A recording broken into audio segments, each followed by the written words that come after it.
Y vamos a leer cuántos vinieron por palabra de Dios en la mañana de hoy. Gloria a Dios, gloria a Dios, gloria a Dios. Ya he recibido algunos testimonios de lo que está haciendo esta serie de mensajes para las visitas. Nosotros estamos culminando una poderosa serie de mensajes bajo el tema Rompiendo Estructuras. Rompiendo estructuras. Y hemos recibido ya unos cuantos testimonios de lo que Dios está haciendo a través de estas enseñanzas. ¿Cuáles son las estructuras? Esto es dejándonos llevar por Mateo capítulo 24, cuando Jesús profetizó la destrucción del templo judío. Hay algunas estructuras que Dios está dispuesto a permitir que sean rotas. Hay algunas estructuras que posiblemente en algún momento nosotros las admiramos. Y Dios está dispuesto a permitir que sean rotas, porque Dios tiene un plan mejor. Detrás de la destrucción del templo judío vino la edificación de la iglesia de Jesucristo. ¿Cuánto le dan gloria a Dios por eso? Dios tiene un plan mejor. Dios tiene un plan mejor, y estas enseñanzas nos están ayudando a entender cuál es ese plan mejor que Dios podría tener en medio de nuestro quebranto, en medio de las cosas que nosotros estamos viendo perderse delante de nuestros ojos, las cosas que estamos viendo derrumbarse, desmoronarse delante de nuestros ojos.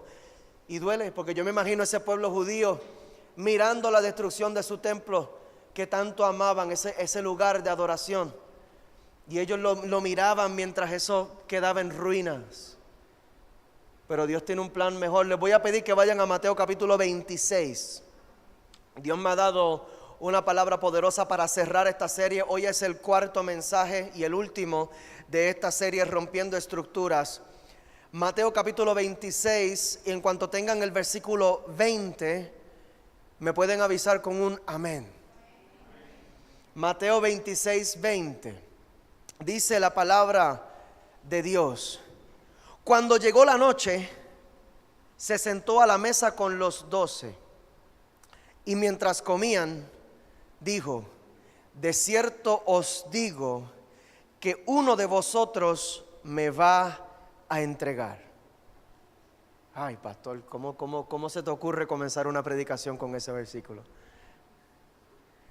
De cierto os digo, él estaba con los suyos. Él estaba con sus discípulos, con sus amados. De cierto os digo que uno de ustedes me va a entregar. Hoy en esta cuarta y última parte de la serie Rompiendo Estructuras vamos a estar predicando bajo el tema desilusiones. Desilusiones. Cerramos nuestros ojos para orar. Padre, te damos gracias.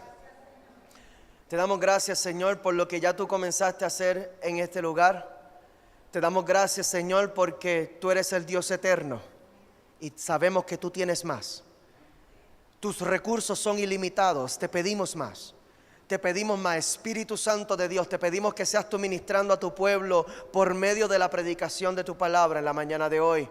Tu palabra es poderosa, Señor, tu palabra es viva y es eficaz y es más cortante. Oh, Señor, te pedimos en el nombre de Jesús que tu palabra corte, Señor, y rompa en el nombre de Jesús toda desilusión pasada que hemos experimentado y que se pudo haber convertido en una estructura que nos ha detenido en el cumplimiento de tu propósito en nuestras vidas. En el nombre de Jesús y la iglesia de Jesucristo dice amén. Se pueden sentar.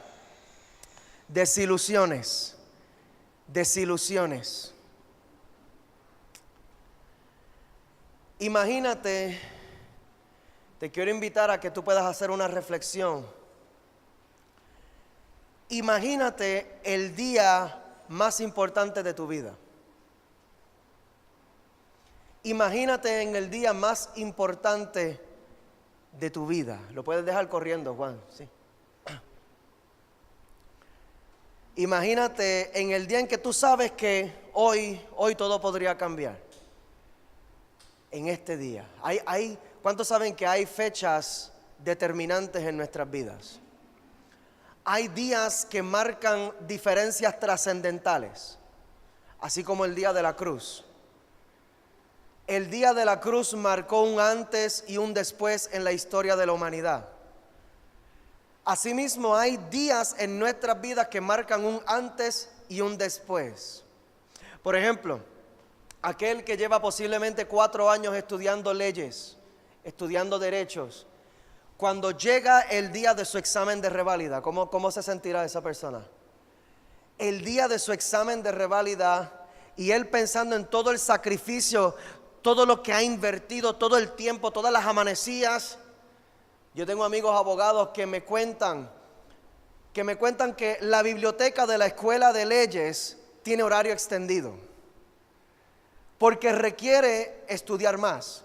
Y ellos saben que los estudiantes de la escuela de derecho necesitan más tiempo para estudiar, y por eso dejan la universidad, dejan la biblioteca abierta hasta altas horas de la noche, porque allí a altas horas de la noche tú puedes ir en un martes, o tú puedes ir un miércoles a la 1 de la mañana, o un sábado, y puedes encontrar un grupo de estudiantes de leyes allí en la biblioteca, y no están bebiendo, no están jangueando, ellos están con libros abiertos, profundizando y estudiando, porque saben que lo que les corresponde entregar, los trabajos que tienen que hacer, los exámenes que tienen que tomar durante la próxima semana, si no se preparan bien, van a perder el dinero.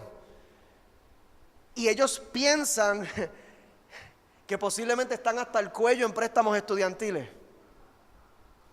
Después de 4 años, por ahí yo estoy viendo algunos rostros que entienden. Amén. ¿Cuántos entienden de lo que estoy hablando? Que tienen préstamos en las costillas, y tú sabes lo que es esto. Después de tanto sacrificio, después de tanto riesgo, cuando por fin llega el día de mi examen de reválida, ¿qué es lo que nosotros necesitamos en un día como ese? El día antes de mi examen de reválida yo no quiero que nadie me moleste. ¿Cuáles son las condiciones que yo necesito? Yo necesito que me ayude. Quien esté al lado mío, yo necesito que me ayudes a recoger. Yo necesito que me ayude, que vayas tú a buscar a mis hijos. Yo necesito que vayas tú a hacer la compra que haya que hacer. Yo necesito que tú hagas todo lo posible por mantener silencio. Yo necesito que me ayudes. Alguien que me diga, ayúdame. Necesitamos que las condiciones sean espectaculares y precisas, y las condiciones más apropiadas, porque yo necesito estudiar y estoy en un nivel de estrés que al que se le ocurra traerme problemas en el día de hoy, que se prepare, porque por lo menos un codazo se va a llevar. O a lo mejor por ahí tenemos algunos que se van a casar pronto. Para aquel que está enamorado, cuando llega por fin el día de la boda, el día antes de la boda, tú sabes que eso es una locura total. Locura total. Yo necesito ayuda, yo necesito apoyo, yo necesito unas condiciones. A mí que no quiero ni enterarme de malas noticias. Si tú tienes malas noticias para traerme en el día de hoy, resérvatela hasta después que yo regrese del honeymoon. Porque no voy a bregar con nada ni con nadie. No estoy para nadie, así le decimos, ¿verdad? Hoy no estoy para nadie. Hoy estoy con un nivel de estrés, hoy estoy con una presión. Hoy es el día más importante de mi vida. Hoy es el día más importante de mi vida. Hoy es el día en que todo va a cambiar. Hoy yo puedo entrar en unas nuevas proyecciones de vida. Hoy lo que con tanto sacrificio yo sembré, yo sé que ya pronto voy a poder recoger con regocijo. Yo voy a poder cosechar del fruto de mi esfuerzo. Yo sé que ya voy a poder entrar en esto. Yo voy a poder disfrutar de esta bendición completamente. Ay, santo. El día más importante de la vida de Jesús, el día de su examen de reválida, el día de su mayor prueba, el día de la cruz. ¿Cuáles fueron las condiciones en las que se encontró Jesús en el día más importante de su vida? A lo mejor Jesús hubiera querido también preparar a sus discípulos y decirle, necesito que hoy me ayuden. Necesito que hoy no me traigan malas noticias. Yo necesito que hoy todo el mundo se deje llevar. Yo necesito que hoy todo el mundo haga lo que tiene que hacer. Yo necesito que hoy es el día más importante de mi vida. El día tan y tan fuerte no fue como nosotros quisiéramos que sea ese día para nosotros. Que nadie me traiga malas noticias, que nadie me cargue. No fue un día libre de estrés para Jesús. Aunque en el día de la crucifixión de Cristo, el Padre sí le envió el consuelo apropiado y la confirmación apropiada. Y esto lo discutimos la semana pasada cuando hablamos del alabastro de perfume. En Mateo capítulo 26, versículo 12. Mateo 26, versículo 12. Aquí está Jesús hablando de esta mujer que derramó el perfume a sus pies. Y mira lo que Jesús dice. Dice, porque al derramar este perfume sobre mi cuerpo, lo ha hecho a fin de prepararme para la sepultura. Él sabía que el Padre le había enviado a esa mujer para consolarlo y para profetizar lo que había de ocurrir en su vida. Y gloria a Dios por la gente que el Padre envía para animarte, ¿verdad? Gloria a Dios por la gente que Dios envía para enviarte esa palabra de consuelo, esa palabra de confirmación. Gloria a Dios por esa gente que te dicen, Dios sigue teniendo un plan contigo. Gloria a Dios por esa gente que aparece de la nada a veces y te dicen, mira, no te quites, no te quites, voy a ti. Dios tiene un plan contigo, Dios tiene un propósito contigo, no te desanimes, no te dejes caer, todavía hay esperanza para ti. Dios sigue, trata de mirar la situación desde una perspectiva más positiva. Gloria a Dios por la gente que vienen a tratar de hacernos ver las cosas desde una perspectiva celestial. Amén, amén. Gente que te recuerdan tu identidad y tu propósito en Dios. Gloria a Dios.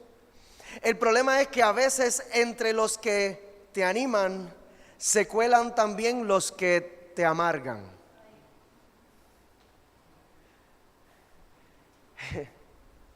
Y entonces encontramos aquí que justo después de ese acto tan precioso de adoración de esta mujer que derramó el alabastro de perfume sobre el cuerpo de Cristo, en el versículo 14, mira lo que dice aquí. Mateo 26, versículo 14 dice, entonces uno de los 12 que se llamaba Judas Iscariote fue a los principales sacerdotes y les dijo, ¿qué me quieres dar si yo te lo entrego? Acto seguido, después de la adoración a Cristo, se levanta este hombre Judas Iscariote. Alguien que diga conmigo Iscariote. Iscariote es una palabra importante. Vamos a llegar allí ya mismo. ¿Qué me quieres dar por este si yo te lo entrego? Y ellos le asignaron 30 piezas de plata.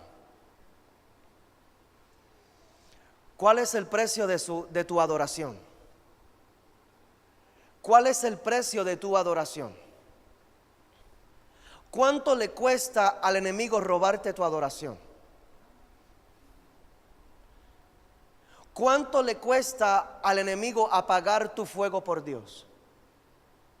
¿Cuánto le cuesta al enemigo hacer que tú dejes de orar?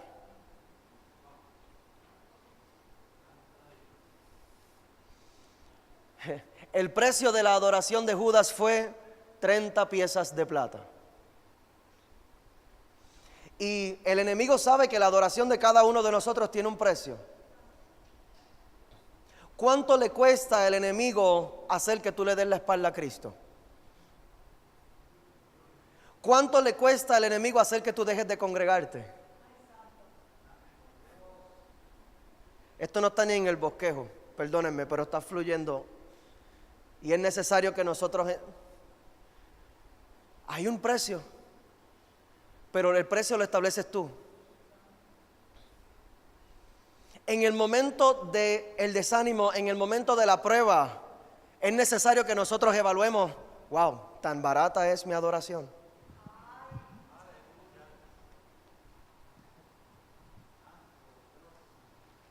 Tan fácil se le hizo al diablo desanimarme. Tan fácil se le hizo al diablo dejar que yo deje de leer la palabra. Tan fácil se le hizo al diablo dejar a llevarme a mí a dejar de orar, a retirar mi servicio a Dios, a retirar mi ofrenda, a retirar mi tiempo, a retirar mi compromiso. ¿Cuán fácil se le hace al diablo? ¿Cuál es el precio de tu adoración? Desilusión. Esto es desilusión nivel Judas. Desilusión nivel Judas. Judas fue uno de los 12. Judas caminó con Cristo, Judas vio los milagros, Judas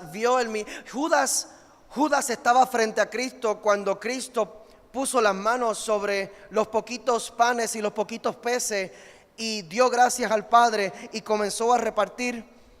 ¿A quién? A sus discípulos. La gente no vio ese milagro, la gente vio la provisión. Pero los discípulos vieron el milagro delante de sus ojos. Y Judas estaba allí. Judas vio cómo es posible que Jesús haga algo tan sobrenatural. ¿Cómo es posible que Jesús siga sacando pan de allí y peces de allí? Y pan de allí y peces de allí y pan de allí y peces de allí. Yo me lo imagino a ellos y Jesús entregando en las manos de Judas y Judas asombrado y pasándole hacia adelante y cogiendo pan y peces y soltándolo y viendo el milagro y tomando los panes y soltándolos para adelante y viendo el milagro. Experiencias sobrenaturales. Y Judas lo vio. Judas vio a Jesús sanar al paralítico y levantarlo, sanar ciegos, sanar leprosos. Judas escuchó los sermones de Cristo y fue empoderado a tal nivel de que sí, decidió tomar una decisión para seguir a este hombre que se llama Jesús de Nazaret. Judas estaba convencido. Jesús le lavó los pies a Judas.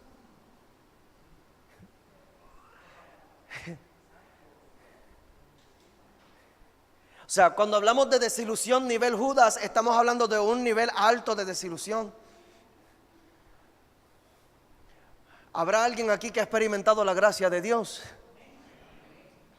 ¿Habrá alguien aquí que Dios se haya glorificado en su vida de una manera que tú no lo merecías?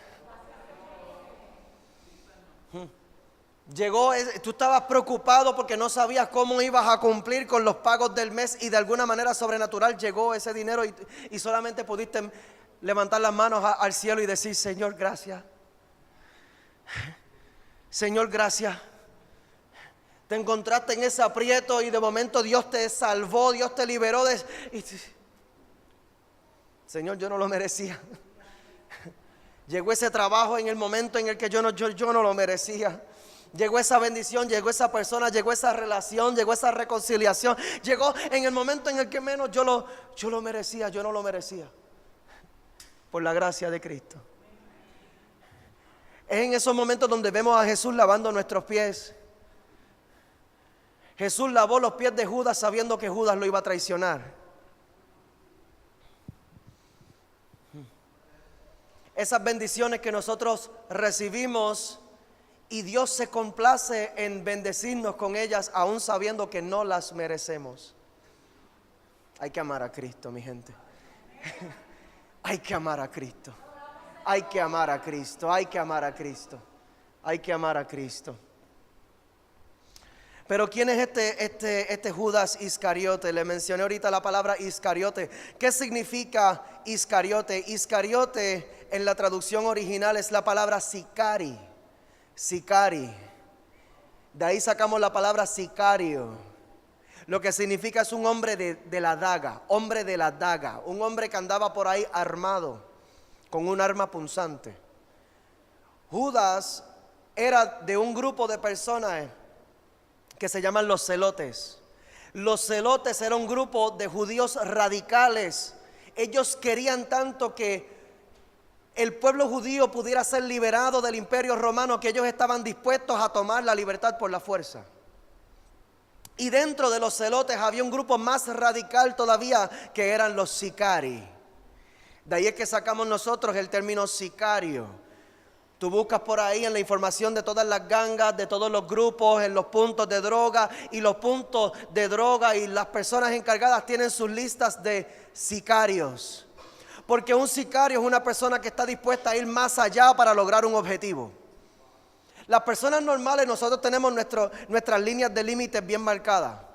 Yo sí quiero alcanzar esa misma libertad que tú quieres, pero hay unas cosas que yo no estoy dispuesto a hacer. Yo no estoy dispuesto a hacerle daño a la gente para lograr este objetivo y a lo mejor tú sí estás dispuesto a hacerle daño a alguien para lograr el objetivo. Y en los puntos de droga tienen sus listas de las personas que son sicarios. Y en el mundo del tiempo de Jesús, Judas aparecía en esa lista de sicarios. Judas era un tipo que estaba tan y tan apasionado con el propósito de Dios sobre el pueblo escogido por Dios, que era el pueblo judío. O sea, sus intenciones estaban bien centradas en la verdad. Sus intenciones eran muy buenas, porque Dios le prometió al pueblo judío una tierra donde fluye leche y miel. Pero ¿qué pasa? Que no estoy viendo esa promesa. ¿Qué pasa? Que lo que estoy viendo es cautiverio. Pero yo estoy encontrando en la palabra que Dios lo que tiene para mí es libertad y no cautiverio. Así que yo estoy dispuesto a tomar esta libertad por la fuerza. Y Judas era este tipo de persona. Y Judas entonces tenía su expectativa, porque todo el pueblo judío estaba esperando el Mesías. Todo el pueblo judío estaba escudriñando las escrituras, buscando en los libros proféticos, y cada vez que los libros proféticos anunciaban de que vendría un Salvador, ellos buscaban las cualidades para identificar cómo sería esta persona cuando llegue. Y ellos esperaban un líder político que los liberara a ellos del cautiverio en el imperio romano. Y cuando llega de momento este Jesús, llega de momento este Jesús con un mensaje de paz. Llega de momento este Jesús con un mensaje de armonía. Llega de momento este Jesús que en vez de decirles a ellos que tomen sus armas para pelear contra los romanos, Jesús se sienta en el Sermón del Monte y le dice a las multitudes: oren por sus enemigos. Esto rompió la estructura que tenía Judas y todos los celotes de su tiempo. Este no puede ser nuestro Mesías, porque esto no es lo que nosotros estamos esperando. Y qué problema cuando la bendición llega en una forma que no estamos esperando. Qué problema cuando la bendición llega en una forma inesperada. Qué problema cuando Dios nos sorprende. Y la historia de Judas a la distancia, cuando alguien me la cuenta, la historia de Judas nos presenta a un Jesús desilusionado con Judas, porque Judas lo traicionó. Pero cuando profundizamos en las escrituras, encontramos que no fue Jesús el primer desilusionado, sino que el primero que se desilusionó fue Judas. Él estaba desilusionado con su Mesías. Y después que yo invertí 3 años de mi vida para seguirte a ti, después que yo renuncié a todo lo que yo estaba haciendo para alcanzar estos objetivos, para seguirte a ti, después que yo tomé mi cruz, Cristo, para ir en pos de ti, ahora tú me vienes con esta. Fue Judas el primer desilusionado. Y el detalle entonces es: ¿qué hizo Judas con su desilusión? Judas tomó una decisión basada en su desilusión en vez de su adoración. Judas tomó una decisión basada en su desilusión en vez de su adoración. Y esto es bien peligroso, porque la decisión que tomó Judas de entregar a Cristo le terminó costando la vida. Le costó su salvación.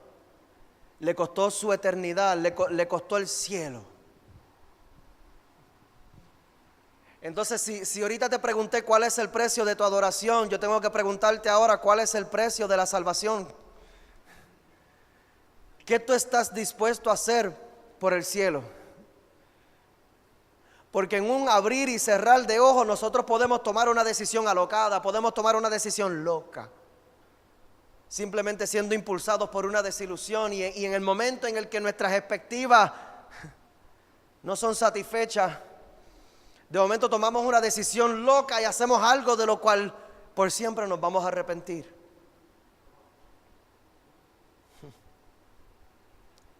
¿En algún momento a alguien le ha pasado esto? A lo mejor fue una desilusión en tu trabajo.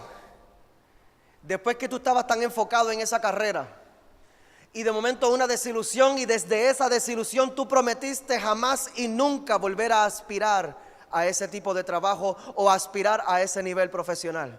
Santo. Pasó lo que yo no me esperaba. Después que yo estaba tan y tan comprometido en ese lugar. Después que yo estaba tan y tan comprometido con esa carrera. Después que yo estaba tan y tan comprometido con ese proyecto. Y de momento no salió como yo esperaba. Y desde esa desilusión yo me prometí que jamás y nunca me voy a volver a exponer a esto. Jamás y nunca me voy a volver a exponer a una desilusión como esta. Así que yo lo que hago ahora es que yo bajo mis estándares.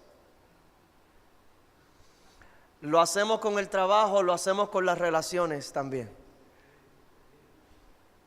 Me dolió tanto mi desilusión en mi relación pasada. Después que yo di tanto por esa persona. Después que yo me entregué por completo, después que yo le di todo lo que tenía, después que yo me desviví por tratar de hacer que esa persona fuera feliz y quedé desilusionado. Y desde esa desilusión ya yo me prometí que este corazón más nadie lo va a volver a lastimar. ¿Y qué es lo que hago yo ahora? Bajo mis estándares.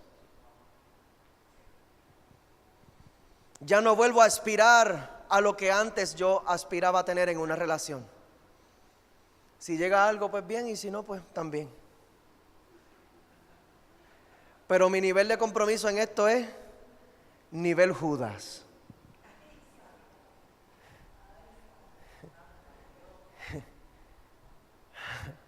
Ay. A lo mejor una desilusión en el ministerio, a lo mejor vienes de una iglesia anterior, donde en algún momento tú le diste con todo a tu llamado. Y atravesaste una desilusión y desde esa desilusión tú dijiste, no más. Tendría que bajar Cristo resucitado del cielo para decirme que vuelva a servirle. Que Dios me visite en un sueño o algo, o que se me aparezca de frente y me diga que vuelva a servirle. Mientras tanto, no vuelvo. No vuelvo, porque me dolió tanto la desilusión que... Ay. En medio de la desilusión, en Mateo capítulo 26, versículo 21, dice, y mientras comían, dijo, de cierto os digo que uno de vosotros me va a entregar. Salto al versículo 25, mira lo que dice Judas. En el versículo 25, respondiendo Judas, el que le entregaba, dijo, soy yo, maestro. Porque ellos estaban todos cuestionándose, seré yo, y ellos se miraban como que serás tú. Algunos a lo mejor se echan esa culpa rapidito encima, como que wow, yo seré capaz de hacer esto. Otros son bien santos. Y no, yo no. Serás tú a lo mejor. ¿Serás tú? Y Judas salió y le dijo, soy yo, maestro. Y le dijo Jesús, tú lo has dicho. Y mientras comían, mira esto, en el versículo 26, eso es versículo 25, Jesús le confirma, Jesús reconoce delante de Jesús, tú eres el que me vas a traicionar. Jesús se lo dice en la cara a Judas, tú eres el que me vas a, tú lo has dicho, Judas, tú mismo eres. Imagínate cómo tú te vas a sentir cuando tú confrontas a la persona que está a punto de traicionarte. Cuando tú tienes la persona que está dándote la puñalada en la espalda de frente. ¿Qué está pasando por tu mente en ese momento? Yo quiero que tú te hagas la película. ¿Qué estaría pasando? ¿Qué tú le dirías a esa persona? A lo mejor le dirías hasta del mal que va a morir. A lo mejor le vas a decir, va a caer la ira de Dios sobre tu vida. El Señor te reprenda. La justicia de Dios. Si te cojo en la calle. ¿Cuántas cosas pasan por la mente, verdad? Pero eso fue en el versículo 25. Vamos a leer el versículo 26. Acto seguido, ¿verdad? What would Jesus do? ¿Qué haría Jesús? ¿Qué haría Jesús? Vamos a ver qué haría Jesús en el versículo 26. Y mientras comían, tomó Jesús el pan y bendijo y lo partió y dio a sus discípulos, entre ellos Judas. Dio a sus discípulos y dijo, tomad, comed, esto es mi cuerpo. Hay que amar a Cristo. Hay que amar a Cristo. Acto seguido, después de reconocer, sí, papi, eres tú. El que me vas a traicionar eres tú. Todo esto me va a acontecer por culpa tuya. Vamos a la Santa Cena, mis hermanos. Y de allí él pasó a lo próximo que tenía en agenda. ¿Cómo es posible que Jesús pueda celebrar la Santa Cena en un ambiente de traición? ¿Cómo es posible que Jesús pueda celebrar la Santa Cena en un ambiente de traición? En mi trabajo nosotros llegamos a tener reuniones de staff con gente que nosotros sabíamos que nos estaban dando la puñalada. Y ¿cómo uno lo hace, verdad? Apúntate esto por ahí si puede. Nuestras transiciones hacia lo nuevo y lo bueno de Dios depende de nuestra capacidad para adorar aún en medio de la amargura. Nuestras transiciones hacia lo nuevo y lo bueno de Dios dependen de nuestra capacidad para adorar aún en medio de la amargura. Que nada te detenga. Jesús sabía, hay cosas que tienen que pasar. Incluso en otro de los evangelios donde se recoge esta conversación, Jesús lo que le dice a Judas es: lo que vas a hacer, hazlo más pronto. Yo sé que eres tú el que me vas a traicionar, pero yo también sé que Dios se va a glorificar en medio de esto. Y nuestra transición hacia el próximo nivel, porque el problema es que nosotros nos detenemos y nos estancamos con esta desilusión. Cuando nosotros nos enteramos que alguien nos ha traicionado, cuando nosotros nos enteramos de que alguien nos está dando la puñalada, permitimos que esto entonces nos detenga. Pero Jesús tenía una conciencia espiritual y Jesús sabía, esto es parte del plan. Hay cosas que simplemente tienen que pasar. Y por eso Jesús le dijo a Judas: lo que vayas a hacer, hazlo ya. Hazlo más pronto. Get it over with. Vamos a salir de esto, porque yo sé que Dios se va a glorificar en medio de la desilusión. ¿Cuántos dicen amén? Desilusiones. ¿Alguien que diga conmigo desilusiones? Pero Judas no fue la única desilusión en el día más importante de Jesús. Judas no fue, lamentablemente, ¿verdad? Quisiéramos enfocarnos tanto, pero Judas no fue el único que se las traía. Mateo capítulo 26 en el versículo 31. Entonces Jesús les dijo en el versículo 31. Entonces Jesús les dijo: todos vosotros se van a escandalizar de mí en esta noche, porque escrito está: heriré al pastor y las ovejas del rebaño serán dispersadas. Pero después que haya resucitado, iré delante de vosotros a Galilea. Y entonces salió el bravo, Pedro. En el versículo 3, respondiendo Pedro le dijo: aunque todos se escandalicen de ti, yo nunca me escandalizaré. Pedro era bravo de verdad. Y Jesús le dijo: de cierto te digo que esta noche, antes que el gallo cante, me negarás no una vez, no dos veces, 3 veces, mi hermano. Alguien que diga conmigo desilusión. Pedro, el más bocón.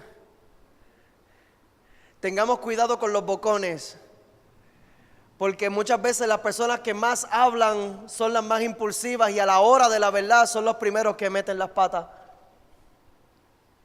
Esto es desilusión nivel Pedro. Desilusión nivel Pedro. La desilusión nivel Pedro no fue tanto que Jesús quedó desilusionado con Pedro, sino que Pedro quedó desilusionado con Pedro. Porque Pedro tenía una expectativa de sí mismo, él tenía una seguridad, él tenía una estima tan y tan alta, él tenía un concepto de sí mismo tan y tan alto, que después en En los próximos versículos, en el versículo 73, mira esto, qué rápido él quedó sorprendido. Mateo capítulo 26, versículo 73. Dice, un poco después, acercándose los que por allí estaban. Muchas veces no son ni gente especial la que nos delatan, son gente que están por allí. Dios no necesariamente tiene que usar gente bien importante para señalarte. Los que estaban por allí, mira lo que hicieron los que estaban por allí. Le dijeron a Pedro, verdaderamente tú eres de ellos, porque aún tu manera de hablar te descubre. Entonces él comenzó a maldecir y a jurar, no conozco al hombre. Y enseguida cantó el gallo. Desilusión nivel Pedro. Mira lo que pasó aquí, en el versículo 75. Entonces Pedro se acordó de las palabras de Jesús que le había dicho, antes que cante el gallo me negarás 3 veces. Y saliendo fuera lloró amargamente. El asunto aquí no fue que Jesús estaba desilusionado con Pedro, porque Jesús mismo se lo profetizó. Yo sé que tú vas a fallar. El asunto aquí fue que Pedro quedó desilusionado con sí mismo. Por eso cuando finalmente se materializó y se cumplió lo que Cristo le dijo que era su debilidad, y cuando su debilidad quedó descubierta delante de sus propios ojos, dice la palabra que él se acordó de las palabras que le dijo su maestro, y en ese momento lloró amargamente. Esto es otro nivel de desilusión, la desilusión en mí mismo. La desilusión en mí mismo muchas veces se convierte en mi mayor enemigo. La desilusión de mí mismo se convierte en mi mayor barrera que me detiene, que no me deja seguir avanzando, que no me permite volverlo a intentar. Y le decimos a la gente cuando nos preguntan, oye, ¿qué pasó con aquellos planes que tú tenías? No, porque es que pasó esto y pasó lo otro y pasó lo otro. ¿Realmente eso fue lo que pasó? ¿O es que quedaste tan y tan desilusionado contigo mismo que ya simplemente le tienes miedo a volverlo a intentar?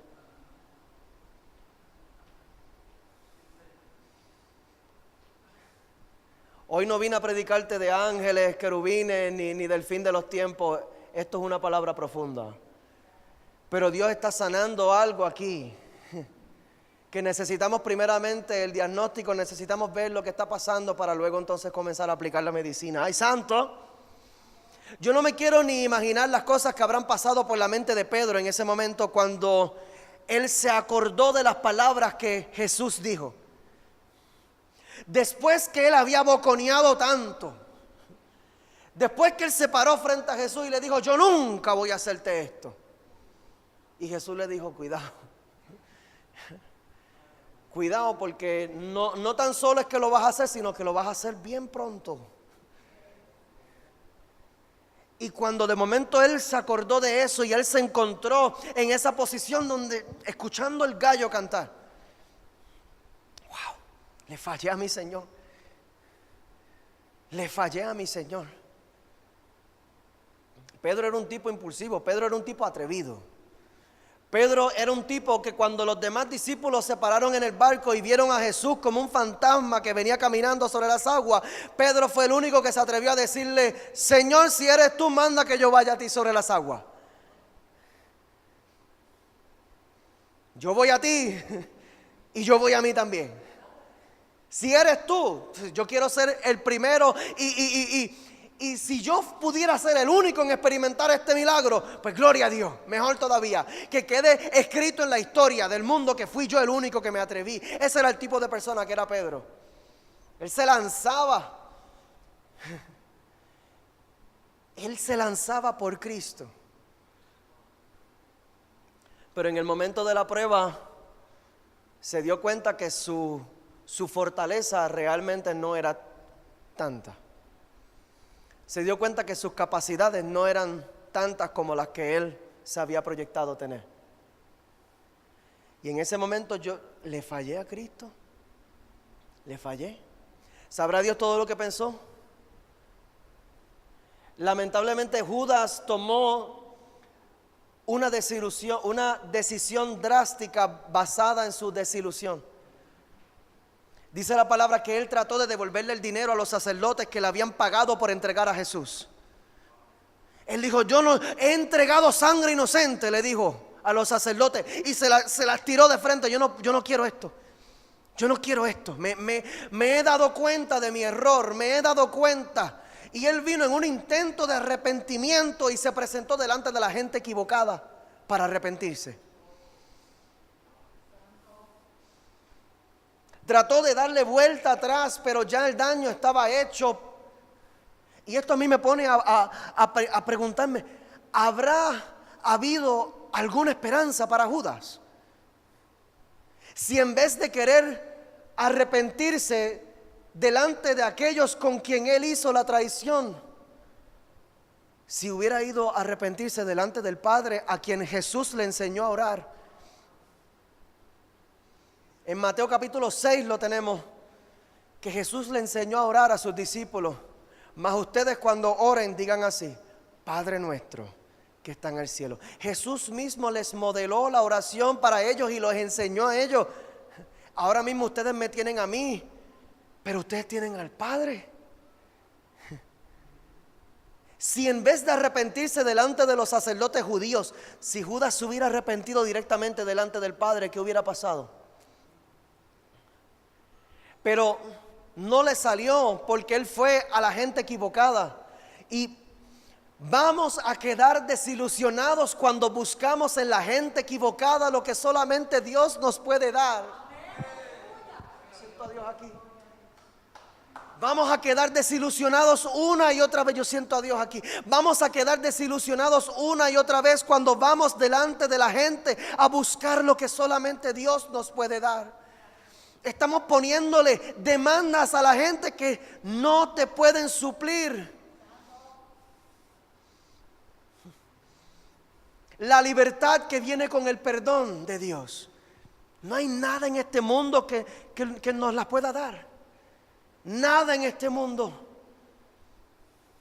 Y lo buscamos en lugares, y lo buscamos en personas, y lo buscamos en relaciones, y buscamos de alguna manera llenar este vacío. Buscamos de alguna manera corregir lo que hemos roto y tratar de arreglar. Ayúdame a arreglar esto.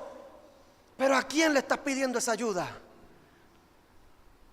Esta ayuda no te la van a vender en un bar. No te la van a vender en una barra. No hay forma, es que esto no, la fuente no es terrenal, la fuente es celestial.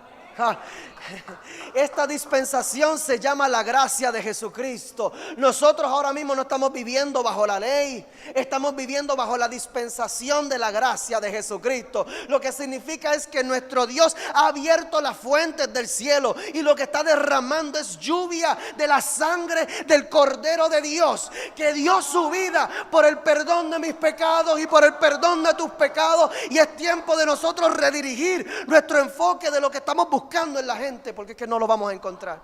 No lo vamos a encontrar. Pero gloria a Dios que Cristo está disponible. Gloria a Dios. Y te da su gracia gratis, aunque Él tuvo que pagar un alto precio.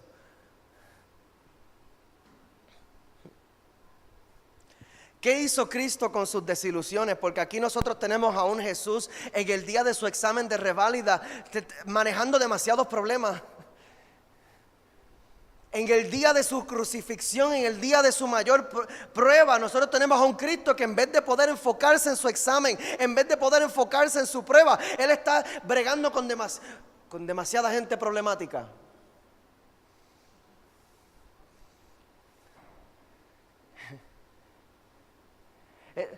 La bendición no va a llegar en condiciones perfectas. Si para Jesús, que es el Hijo, que es el primogénito del Padre, su bendición no llegó en condiciones ideales, ¿por qué nosotros estamos esperando que el universo se confabule a nuestro favor para acomodar todas las cosas en su lugar, para nosotros entonces comenzar a cumplir el plan del Padre para nuestras vidas? No se va a dar. No se va a dar así. Jesús nos está dejando saber de antemano, la desilusión no es un obstáculo para el cumplimiento de tu propósito. Porque Jesús mismo estaba manejando demasiadas desilusiones a la vez. Hasta los mismos sacerdotes que representaban el pueblo por el cual Él fue enviado a morir, estos mismos sacerdotes fueron los que los acusaron a Él delante de Poncio Pilato. Y yo me imagino a Jesús acá, callado, porque dice la palabra que Poncio Pilato le hacía preguntas y Él se quedaba callado. Aquella multitud de sacerdotes y de gente judía, líderes judíos, el pueblo de Dios, gritando, crucifíquenle. Y Jesús acá callado. Si ustedes supieran que esto que estoy haciendo lo estoy haciendo por ti.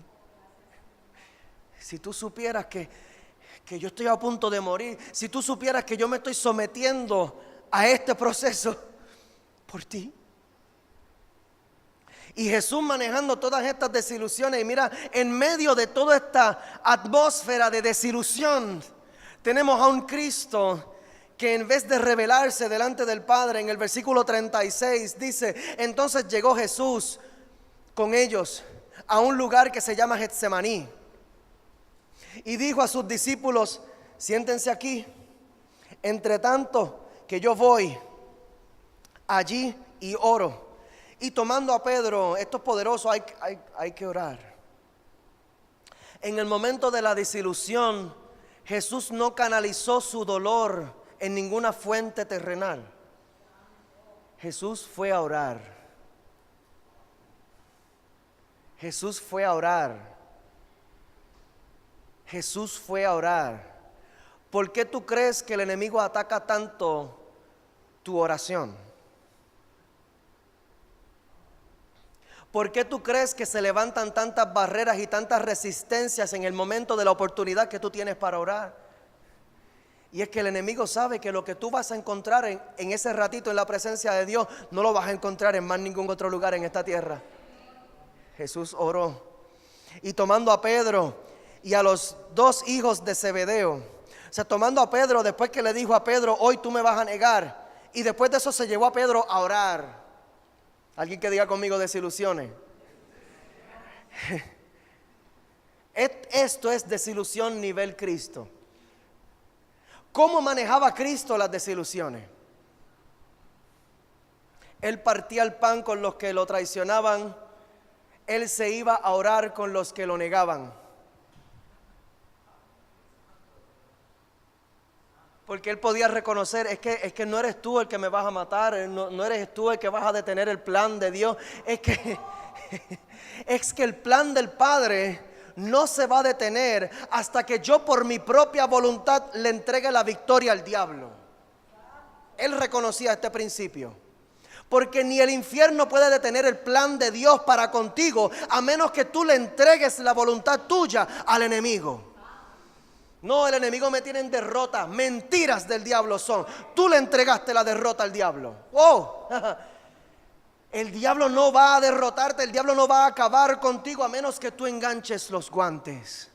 Pero mientras tú te mantengas en la pelea, mientras tú te mantengas allí forcejeando, dice la palabra en Santiago capítulo 4 versículo 7, que si tú te sometes a Dios y si tú resistes al diablo, el diablo va a huir. Esto va tarde o temprano. Si tú te sometes, si tú te mantienes allí agarrado de Dios, yo no voy a soltar el manto de mi Cristo. Yo no voy a soltar mi tiempo de oración por nada ni por nadie. Yo no voy a soltar mi honra a Dios. Yo no voy a dejar de obedecerle. Yo no voy a dejar de adorarle. Yo no voy a dejar de alabarle por nada ni por nadie.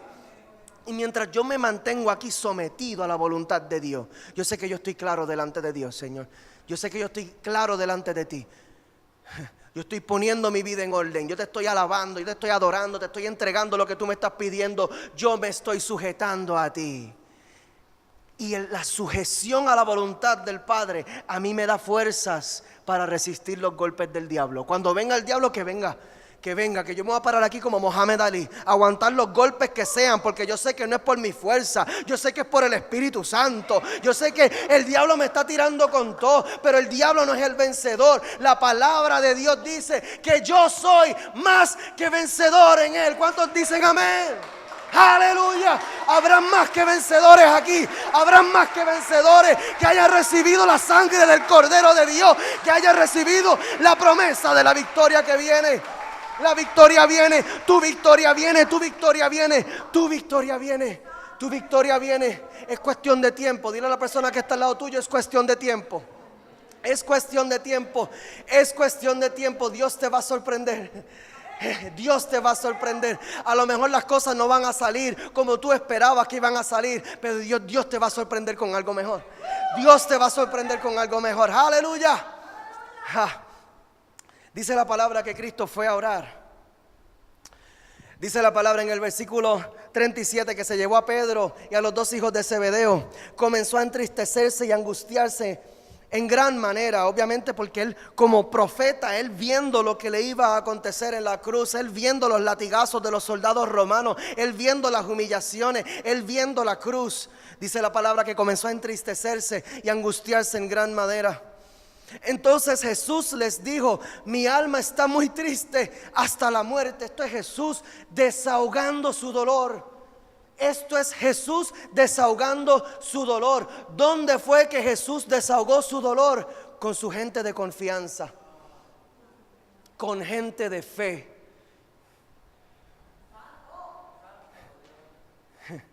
Tengamos mucho cuidado en dónde y con quién desahogamos nuestros dolores, porque no todo el mundo te va a suplir con la provisión que solamente viene. Por eso es que somos cuerpo de Cristo. Porque cuando tú estás sufriendo, tú puedes venir a donde mí, podemos hablar y podemos orar juntos y podemos buscar y mi fe va a apoyar tu fe, y en el momento de mi quebranto la fe tuya va a apoyar mi fe, y nos nutrimos los unos a los otros. Mejores son dos que uno, porque si uno se cae, el otro lo levanta. Ay, santo Dios, yo tengo unas ganas de predicar aquí. Entonces Jesús les dijo: mi alma está muy triste hasta la muerte, quédense aquí y velen conmigo. Mira lo que él pidió. Él no les pidió: vámonos a janguear juntos. Él les dijo: quédense conmigo para orar. Vamos a orar juntos. Yendo un poco adelante, se postró sobre su rostro, orando, diciendo: Padre mío, si es posible, pasa de mí esta copa, pero no sea como yo quiero. Mira este punto de transición. Mira este punto de transición. Si fuera posible, pasa de mí esta copa. Él le hizo su petición al Padre y quedó desilusionado con la respuesta del Padre. Pero ¿cómo es que él maneja la desilusión? Pero no sea como yo quiero, sino como tú. Alguien que diga conmigo: como tú. No como yo, sino como tú. No como yo, sino como tú. Vino luego a sus discípulos y los halló durmiendo, y dijo a Pedro: así que no has podido velar conmigo una hora. Jesús estaba teniendo un mal día. En el día más importante de su vida estaba todo el mundo quedándole mal. Usted no puede ni orar conmigo un ratito, una hora, hermano.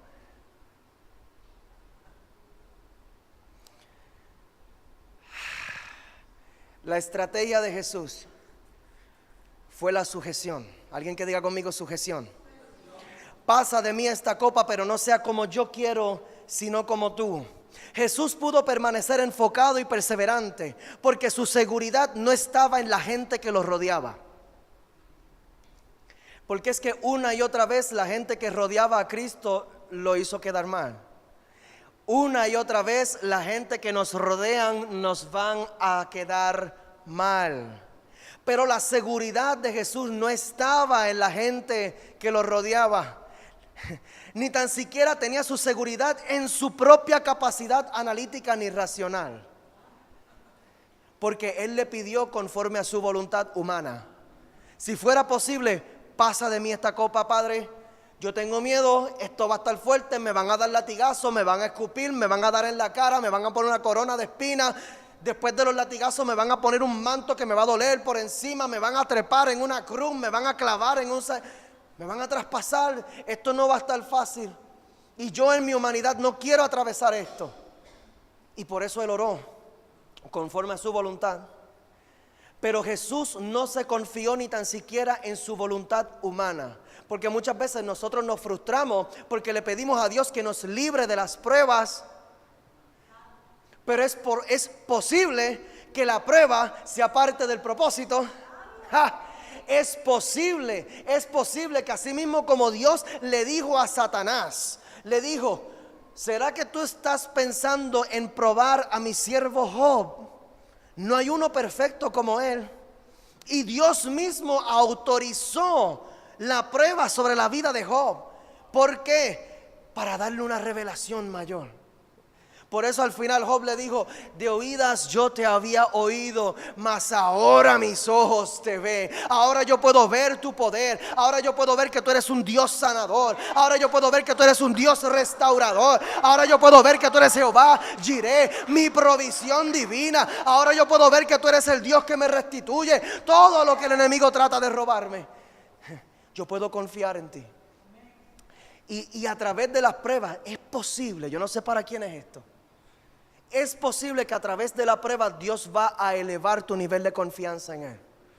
Tú vas a ver cosas nuevas en Dios. Tú vas a ver cosas nuevas en Dios. Ay, santo Dios.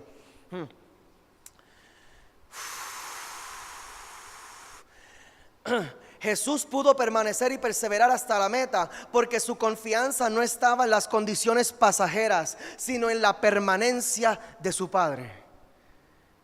No en las condiciones pasajeras, sino en la permanencia de su Padre. Aquel que es eterno, aquel que permanece fiel, siempre fiel, siempre fiel, siempre fiel, siempre fiel. Y aunque las condiciones me sean adversas, aunque las circunstancias me sorprendan negativamente, yo sé en quién yo he confiado. ¡Oh, aleluya! Aleluya. A esto fue que Jesús se sujetó. Cuando nosotros hablamos de sujeción, lamentablemente este mundo le ha dado una mala connotación a la palabra sujeción. Alguien que diga conmigo sujeción. Pero Jesús se sujetó a la confianza que Él tenía en la perfecta voluntad del Padre. Y sobre esto fue que Él se apoyó. Yo sé que Dios me va a llevar hasta el final. El Padre a mí me prometió una resurrección. Yo sé que hay un proceso que tengo que atravesar. Pero nosotros, en vez de sujetarnos a la permanencia del Padre, nos sujetamos a las condiciones pasajeras. Y cada vez que ocurra algún cambio a nuestro alrededor, nos desanimamos, caemos en depresión, soltamos la oración, soltamos la Biblia, soltamos la iglesia, soltamos el compromiso, soltamos el servicio, soltamos. Tomamos decisiones dejándonos llevar en la desilusión. ¿Por qué? Porque hemos puesto nuestra confianza en los hombres. Aquí es donde la desilusión se convierte en una estructura que me detiene, porque confié más en los hombres que en el Dios de los hombres. Si tú me permites 5 minutos más, porque aquí es donde tenemos que profundizar. Esto es lo que va a traer sanidad a tu vida. Esto es lo que va a traer sanidad a tu vida. Hay poder en la palabra de Dios. Jeremías capítulo 17. Jeremías capítulo 17. Hay un versículo que posiblemente lo has escuchado muchas veces. Jeremías 17 versículo 5 dice: así ha dicho Jehová, maldito el varón que confía en el hombre y pone carne sobre su brazo y su corazón se aparta de Jehová. Mira esto, qué poderoso. Te lo voy a leer en la versión Dios habla hoy para que podamos desglosar aquí algunos principios poderosos que nos van a traer sanidad a nuestra vida. Jeremías 17:5. El Señor dice así: maldito aquel que aparta de mí su corazón, que pone su confianza en los hombres y en ellos busca apoyo. Aquí está. Estamos buscando el apoyo en los hombres. Y mientras busqué el apoyo en los hombres, viré mi corazón de Jehová. Aparté mi corazón de Jehová. Mira lo que dice. Será como la zarza en el desierto, aquel hombre que hace esto. Será como la zarza del desierto que nunca recibe cuidados. Que nunca recibe cuidados, que crece entre las piedras. Es difícil crecer entre las piedras. En tierras de sal, de donde nadie vive. ¿Alguna vez te has sentido así? Yo tratando de cuidar tanta gente, ¿y quién cuida de mí? Yo tratando de hacer tanto por la gente, ¿y quién está tratando de hacer algo por mí? La palabra de Dios hoy te está revelando el diagnóstico de tu enfermedad. Se llama confianza en el hombre. Estamos buscando en los hombres lo que solamente Dios nos puede dar.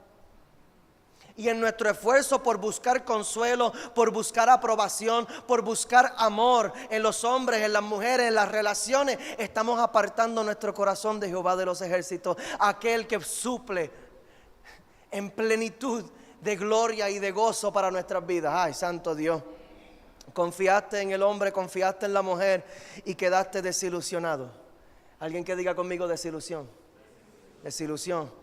Versículo 7 aquí nos da el remedio, nos da la cura. De Jeremías 17, versículo 7 dice: pero bendito el hombre que confía en mí, que pone en mí su esperanza. Será como un árbol plantado a la orilla de un río, que extiende sus raíces hacia la corriente y no teme cuando llegan los calores. Oh, hay algo poderoso que sucede cuando nosotros tenemos una vida de oración ferviente. Hay algo poderoso que sucede cuando tenemos una relación activa con el Dios de los cielos. Y es que aunque vengan las pruebas, aunque vengan los procesos, aunque venga la aflicción, yo sé en quién yo confío, yo sé a quién yo tengo, yo sé quién está peleando por mí. Yo sé que yo no estoy solo. Y si Dios es conmigo, ¿quién contra mí? Oye, estoy sintiendo esto bien poderosamente. Oh, santo eres, Señor. Pues su follaje está siempre frondoso. En tiempo de sequía no se inquieta y nunca deja de dar fruto. En tiempo de sequía no se inquieta. Dios te está dando la cura. La cura se llama relación con Cristo. Relación con Cristo, confianza en el Señor. Es tiempo de volver a meternos en la presencia de Dios. Ay, santo Dios. Yo soy más fuerte cuando mi sujeción a Dios es más fuerte. Y esto es lo que Jesús nos está transmitiendo a nosotros a través de la enseñanza del Getsemaní. Que no se haga mi voluntad sino la tuya. Yo soy más fuerte cuando mi sujeción a Dios es más fuerte. Santo Dios. La sujeción de Cristo fue una sujeción impregnada de confianza. Yo sé en quién yo confío. Y aunque atraviese sequías, tiempos malos, tiempos difíciles, mi alma no se tiene que inquietar. No tengo que darle lugar a la ansiedad en mi vida. Dios está sanando a alguien aquí. No tengo que darle lugar a la ansiedad en mi vida. No tengo que abrirle la puerta a la depresión. No tengo que abrirle la puerta a la desesperación, porque es que yo sé en quién yo confío. Mi Cristo no ha perdido ni una.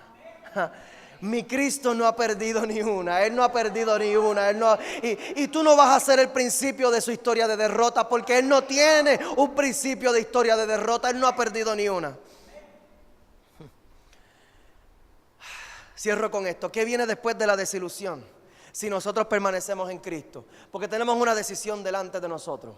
Judas decidió basándose por su desilusión. ¿Qué fue lo que hizo Pedro?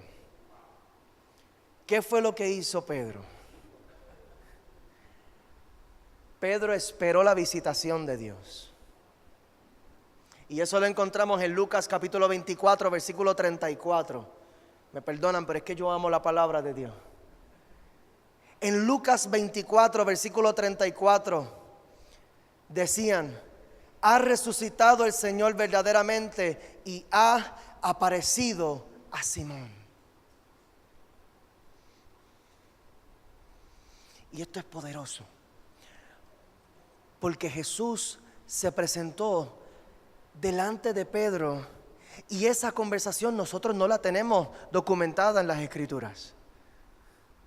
Solamente tenemos testimonio documentado de que en efecto se apareció en privado a Pedro. ¿Por qué? Porque Jesús y Pedro tenían algo que resolver. Pedro había acabado de negar a Jesús. Pedro vio a Cristo llegar a la cruz del Calvario y no pudo ni tan siquiera celebrar, no pudo ni tan siquiera permanecer, porque dice la palabra que estaba llorando amargamente. Y Pedro, desilusionado con sí mismo, no tomó la decisión que tomó Judas. Dice la palabra que Judas fue y se ahorcó. Pero Pedro decidió esperar. Ay. Isaías capítulo 40 versículo 31. Isaías capítulo 40 versículo 31 dice: pero los que esperan a Jehová tendrán nuevas fuerzas, levantarán alas como las águilas, correrán y no se cansarán, caminarán y no se fatigarán. ¿Tú sabes qué ocurrió con este hombre Pedro? Nosotros cuando volvemos a ver a Pedro en el libro de los Hechos, lo vemos como el líder que está dirigiendo la iglesia primitiva. Entonces, ¿cómo nosotros pasamos de un hombre que está llorando amargamente porque acaba de negar a Cristo y de momento tenemos un hombre empoderado que está asumiendo liderazgo delante de la obra y la iglesia de Dios? La clave es esta: cuando nosotros esperamos antes de tomar decisiones basándonos en desilusiones, cuando nosotros esperamos en la presencia de Dios, Dios nos va a sorprender. Teníamos antes de la muerte de Cristo un hombre pescador, pero después teníamos un pescador de hombres. Aleluya. Teníamos un hombre acá que está asumiendo el liderazgo y tomando el mando del asunto. Dios lo sorprendió. Y así como Dios lo sorprendió, esto es una palabra profética para el que lo reciba. Así como Dios sorprendió a Pedro en su quebranto, por cuanto Pedro decidió esperar en Jehová, recibió la restauración que necesitaba y Dios lo levantó. Las cosas no van a volver a ser como eran antes. Las cosas van a ser mejor. Las cosas no van a volver a ser como antes. Si tú esperas en Dios, si tú esperas la visitación de Cristo, si tú tienes un encuentro con Dios en medio de tu quebranto, Dios va a elevarte, te va a levantar las alas como las águilas. Aleluya. Yo te voy a pedir que te pongan de pie. Yo te voy a pedir que te pongan de pie. Porque Dios está haciendo algo poderoso en tu vida. Y Dios me envió a desatar esta palabra sobre ti. Asimismo, como Dios elevó a Pedro luego de su desilusión, asimismo te eleva hoy a ti. Asimismo te eleva hoy a ti. Asimismo te eleva hoy a ti.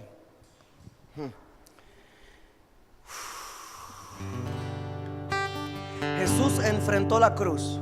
Siento a Dios aquí. Jesús enfrentó la cruz no porque los discípulos se habían portado bien. Jesús enfrentó la cruz no porque el pueblo de Dios estaba preparado para la bendición.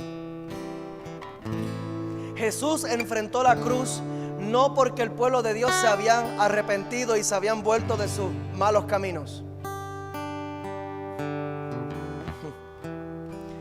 Jesús enfrentó la cruz no empoderado de las buenas condiciones que le rodeaban, sino empoderado de la confianza en el Padre. Judas lo había traicionado, Pedro lo había negado, los sacerdotes lo habían acusado, los gobernantes habían lavado las manos con él. Pero tan cierto como a la mañana sale el sol, Jesús sabía que el Padre cumpliría su promesa en su vida. Él sabía. Hay un proceso que tengo que atravesar, pero detrás de mi proceso está mi promesa. Y Cristo resucitó. no sé cuál es el proceso que tú llevas atravesando, y me atrevo a decir, arrastrando.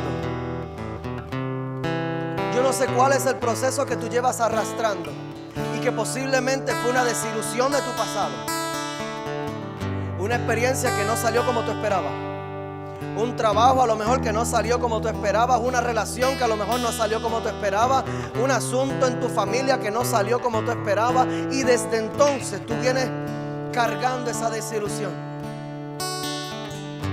y esa desilusión se ha convertido en un saco de bloques de cemento.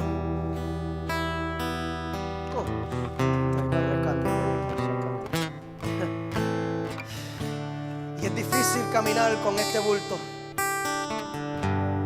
Es difícil avanzar arrastrando este bulto.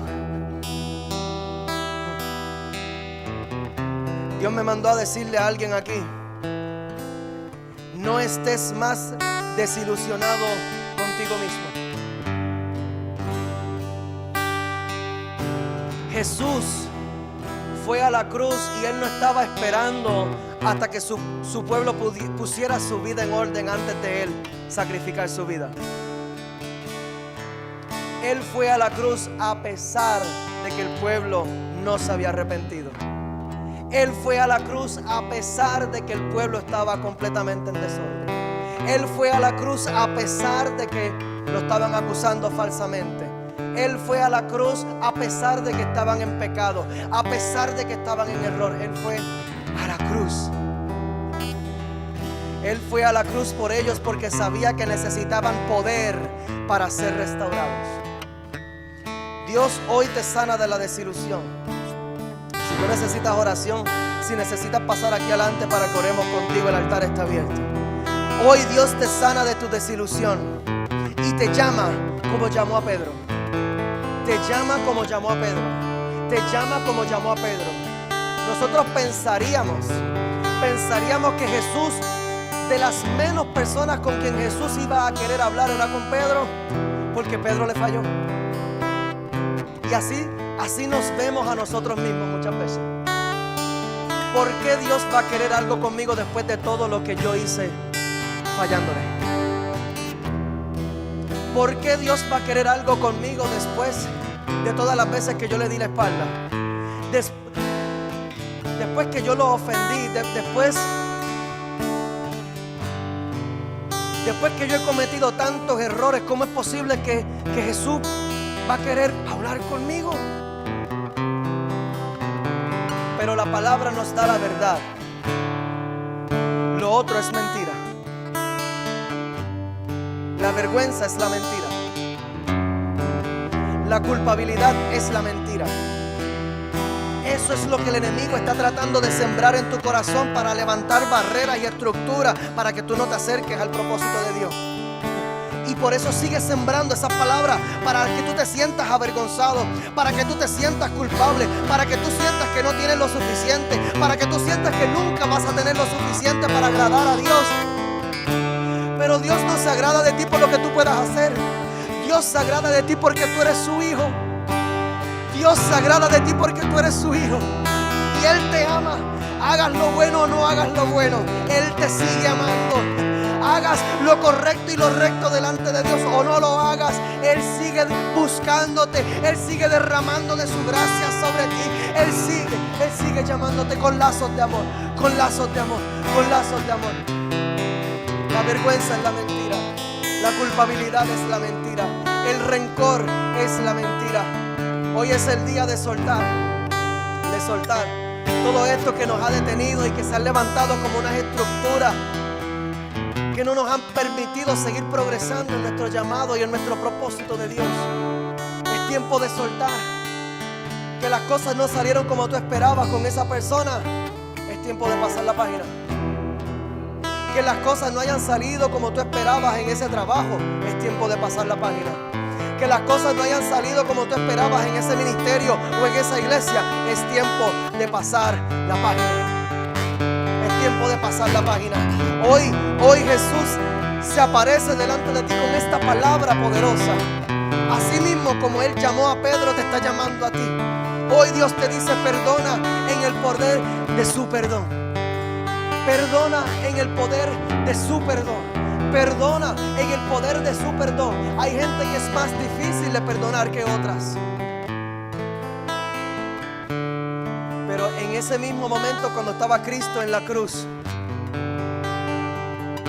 Él nos perdonó a todos nosotros, aún sin Él haber hecho nada en contra de nosotros. Esta es la gracia de Cristo. Aún Jesús, estando desilusionado con Judas, con los sacerdotes que lo acusaban, con Pedro que lo negó, y como quiera Cristo fue a la cruz.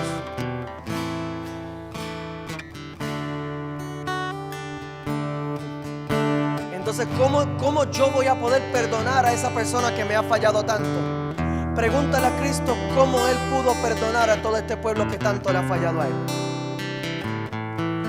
Y en el poder de su perdón, no con mis fuerzas, no con mi valor, sino con el poder de la gracia de Cristo. Yo voy a soltar hoy toda desilusión de experiencias que tuve con relaciones, con familia, con trabajo, con ministerio, con proyectos, con cosas que no salieron como yo esperaba que iban a salir. Pero así como Cristo me perdonó a mí, yo voy a perdonar. Y aún un paso un poquito más complicado, hoy Dios te dice: perdónate. Perdónate. Porque hasta que tú no te perdones por las cosas, tú sabes cuáles son. Hasta que tú no te perdones por esas cosas. Pero ¿cómo yo me voy a perdonar esto que hice? De la misma manera como Cristo te perdona. De la misma manera como Cristo te perdona, sin merecerlo. Porque la mayor estructura que nosotros levantamos para detener nuestro propio proceso de perdón es eso: yo no merezco ser perdonado.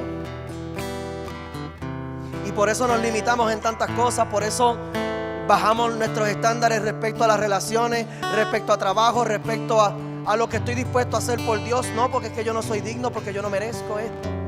Yo no merezco que Dios me use. Mentiras. Pero ¿cómo yo me voy a perdonar después de todo lo que yo hice? De la misma manera como Cristo te perdonó.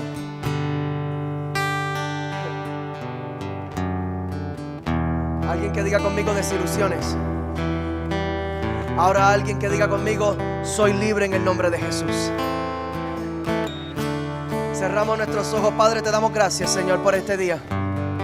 Padre, te damos gracias, Señor, porque tú eres bueno y fiel.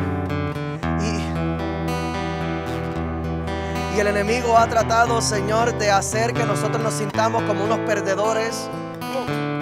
El enemigo ha tratado de llenar nuestros corazones de vergüenza y de culpa, de rencores, de dolores, de arrepentimientos. Oh, pero en el nombre poderoso de Jesús, Señor, hemos decidido, Señor, no poner nuestra confianza en las expectativas terrenales. Hemos decidido poner nuestra confianza en nuestro Padre que permanece por siempre, en nuestro Padre que su voluntad es perfecta.